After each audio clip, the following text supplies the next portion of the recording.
That's a bit tepid. Woohoo! Welcome to St. Paul's. I am Mark Hyczko. I'm the artistic director of Steeple Concerts and also the music director here at St. Paul's. So on behalf of the vestry wardens here, I'd like to welcome you to our space. This is our fourth and final chamber music concert of our season, so thank you for being here. You're going to be amazed by these incredible musicians, so I know I'm very excited to hear the music they're about to perform, and I know you are as well. So I'm just going to do my usual spiel. I'll try to make it quick and brisk. First off, if you have a cell phone, make sure you turn it off or smash it or something so that it's silent during the performance. Other details, if you have to leave, we ask that you just go to the back. Most importantly, I'd like to invite all of you to a lovely reception. We always have a lovely reception that is immediately following the concert. It's an opportunity for you to get to meet the artists and talk with each other and talk with them and enjoy some free wine and cheese and food. There's always a lovely spread, so I want to encourage you to come. That's located in Hammersley Hall, which is directly behind us in the building behind that stained glass window. So we will have to get there through a series of right-hand turns. You just take a right and then another right and another right, and you just keep walking into a square until you end up back there. I'll also open up the short way. It's kind of chilly, but I think we can make it. So I do want to encourage all of you to come and join for that. Now, we could not have an amazing concert featuring world-class musicians here, as well as a lovely spread of wine and all the food you could possibly need to eat, without a lot of costs. And those costs are not paid for by the tickets, because you can look around here to see the number of people that are sitting in the pews and multiply that times your ticket price and realize, wait a minute, this doesn't work. So it only works because of generous sponsorships and generous donations.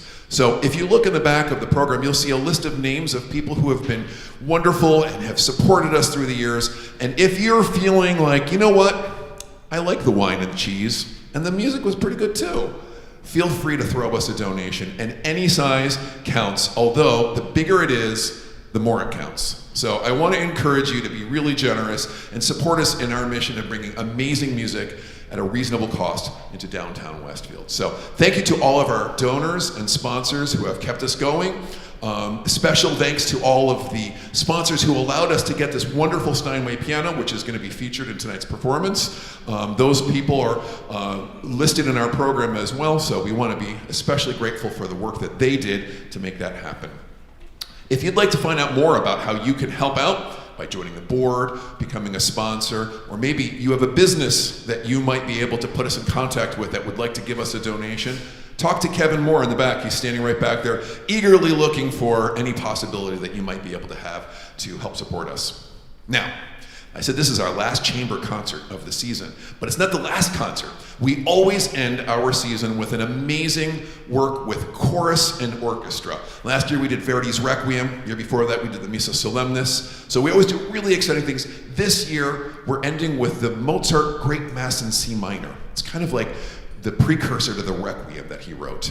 It's a wonderful, wonderful work, and I do hope that you'll come out and join us in May for that. But more importantly, that choir is made up of the community. So I want to encourage anyone here who loves singing, who loves great music, to come give it a try.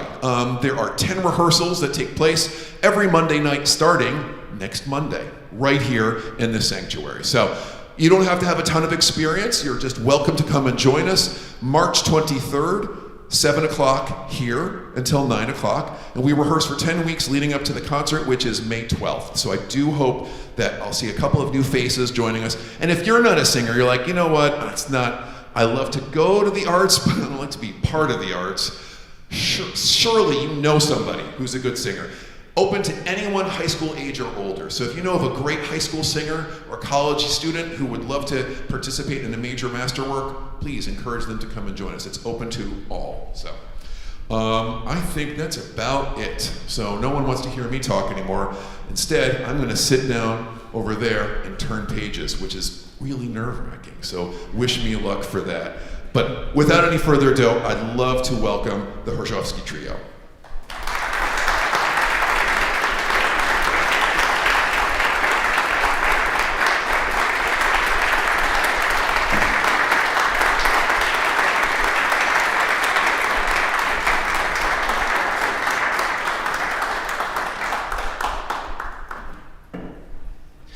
Thank you so much. It's great to be here in Westfield. I grew up in Englewood, New Jersey, just a bit north of us, and we had some family friends who lived in Westfield, just a few blocks from here, so this really feels like a returning to my roots. Really special town and community, I know. So thank you for being here to support us. And I just want to say a few words about our trio, the Horszowski trio. If you're looking at that and thinking, why did they name themselves after something that was so difficult to spell? The story is that we're named after the late great Polish pianist Mieczysław Horszowski, who was born in 1892 and he lived until 1993. And Rieko, our pianist, was actually his last student at the Curtis Institute. She was only 14 years old when they began working together, and he was 96, which was just an incredible opportunity. In fact, she was coming directly from Japan and intended to, after she got into the studio, intended to stay in Japan and finish high school and then come for college. But the school said, you might want to come now because, you never know. But as it turned out, they worked together for 4 years, and their last lesson was just a month before he passed. And he was, at the time, actually giving incredible recitals in Carnegie Hall, which are on YouTube, and I encourage you to check out Mr. Horszowski. He was an incredible artist.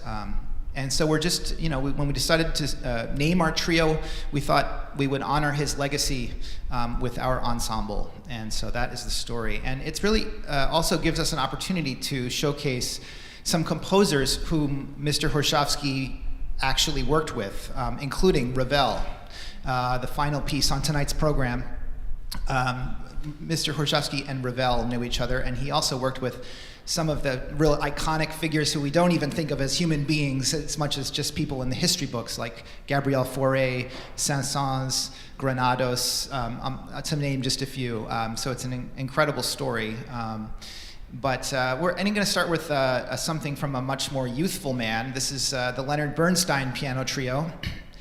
This was written, as you can see, in 1937, which was just... Did I get that right? I'm not looking at the program, but yeah, he was not yet 20 years old when he wrote it, and he was a freshman at Harvard University. And so it's a youthful work, but we can already hear what we would all know and love, come to know and love about Mr. Bernstein, if you're familiar with his works, including West Side Story and so many sort of fun, jazzy, and popular works. There's some of the same qualities that exist here.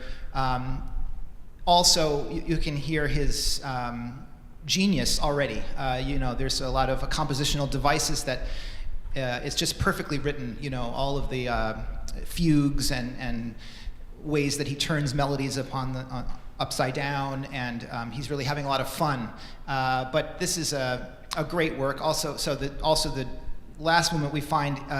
Perhaps you find, if you are familiar with Stravinsky, you can hear some influence perhaps from some of the orchestral works of Stravinsky. But it's a great piece, really doesn't need much introduction, and we hope you enjoy it.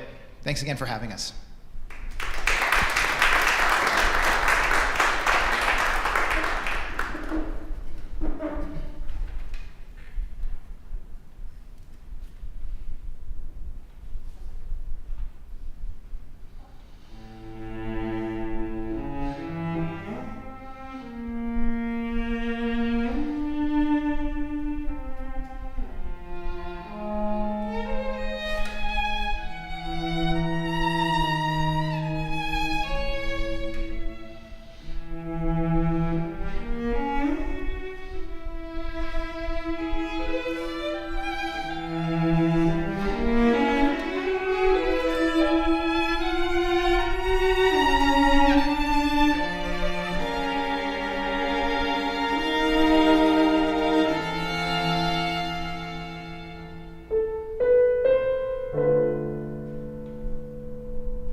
So now we move from something off the beaten path to the heart of this, the repertoire, this second piano trio of Johannes Brahms. For those of you who are fans of Brahms symphonies, as we all are, I think, at least I am, you can definitely hear a little bit of that symphonic writing in this, even though he's just writing for 3 instruments. If you imagine, the music is actually on a bigger scale than just a small, intimate setting like this. It's also, in this particular piece, he's really incorporating a lot of Hungarian rhapsodic feelings, which he was known for. He also famously arranged some Hungarian dances and for piano, and many of his pieces, including the piano quartet in G minor, also has a very Hungarian influence, and this is another one of those pieces. So listen for that. But it's just an incredible piece which we enjoy discovering new things in each time we come to it, and we hope that you enjoy it as well. Thank you.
standing ovation at the intermission. That's an unusual one. Well, so we're going to take about a 10-minute break, and we'll see you in 10. So you might as well stand up again and stretch your legs a little bit more.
All right, folks, we're just about to start our second half. So I'll ask that you come back to your pews or seats. So just a couple of quick reminders that immediately following the performance, we have a lovely reception that is in Hammersley Hall, and I want to encourage you to come and join us for a lovely spread that will be directly behind us. Again, I'll open up the breezeway. It's light enough, it's not too bad, so I'll open up there's a side door through that exit sign, just up and through. So I'll open that up after the concert is over. And of course, if you need to go the longer way, just take right-hand turns and follow your nose. You'll be there. So once more, just a quick thank you to our donors and sponsors that make this possible, and especially to our board that keeps this going. So to all the folks on the board, thank you for all of your dedication and hard work to keep Steeple Concerts a thriving fixture. I love meeting new people here, and I love asking where people found out or how they heard about Steeple Concerts or where they've come before. I hear stories about, I came like once 2 or 3 years ago, or this is my first time.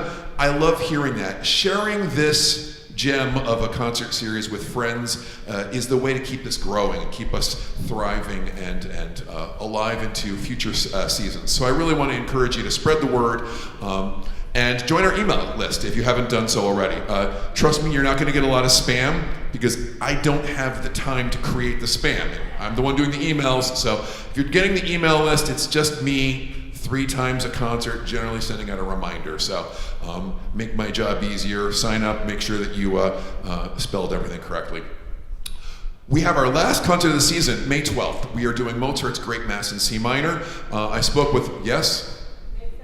May 17th. I'm just making up numbers here, people. May 17th. Thank you for correcting me.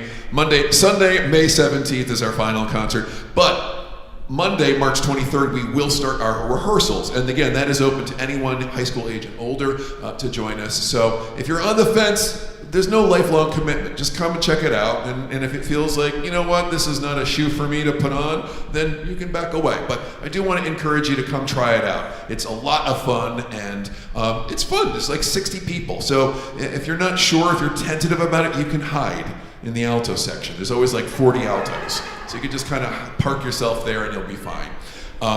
So we want to encourage you to join that, and also thank you for everyone who supports everything we do. I think I'm done here. I'm just going to say welcome back to the Horszowski Trio. They sound amazing.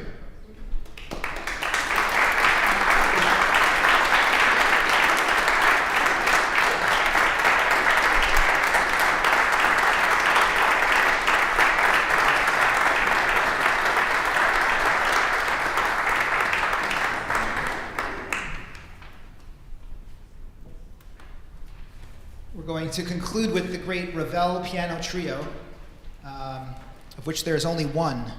And as I said earlier, Mr. Horszowski worked with Ravel.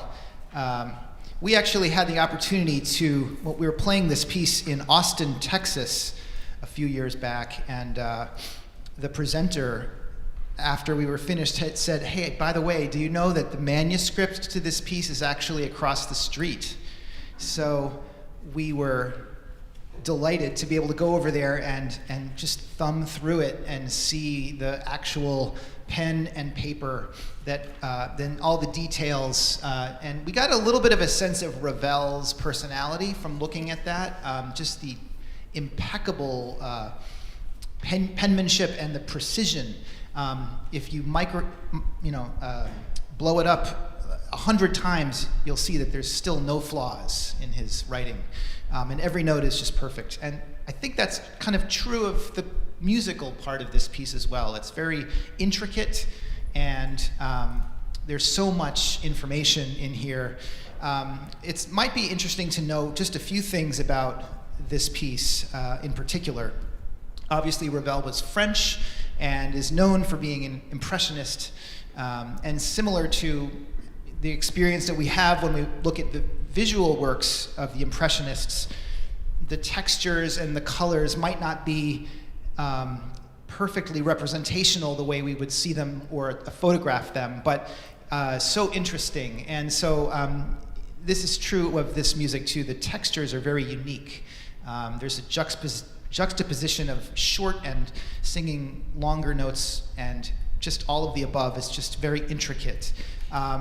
And also the colors that are created is very, there's just so many colors. It's not just black and white, it's just like you're looking through a kaleidoscope. Also, Ravel was really inspired by Asian music, and there's moments here where it's almost as if it sounds a little bit like a Chinese opera. There's something very exotic about the music. Far away lands, far from France. And then, of course, the other element here which we are inspired by is Ravel and his fascination with old music. So ancient things that sound very simple and ancient, and the third movement in particular has that feeling, as if we're going back hundreds and hundreds of years and sort of getting to the essence of what inspired the more modern music to come. So the last movement is sort of a juxtaposition of all of these different things together: the French, the Impressionist, the Asian, and the ancient. So if you come to the reception and you're interested in seeing a little bit of that manuscript, we scanned it when we were at the library in Texas, and so I can show it to you on my phone. It's really interesting to see. But you don't need to know any of that to enjoy this music. Thank you.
Indeed, that was amazing. I hope you'll join us at our final concert, which is May 17th. And come to our rehearsal starting March 23rd. Please join us for the lovely reception in Hammersley Hall, located directly behind. I'm going to open up the breezeway so we can take the shortcut. Thank you for coming.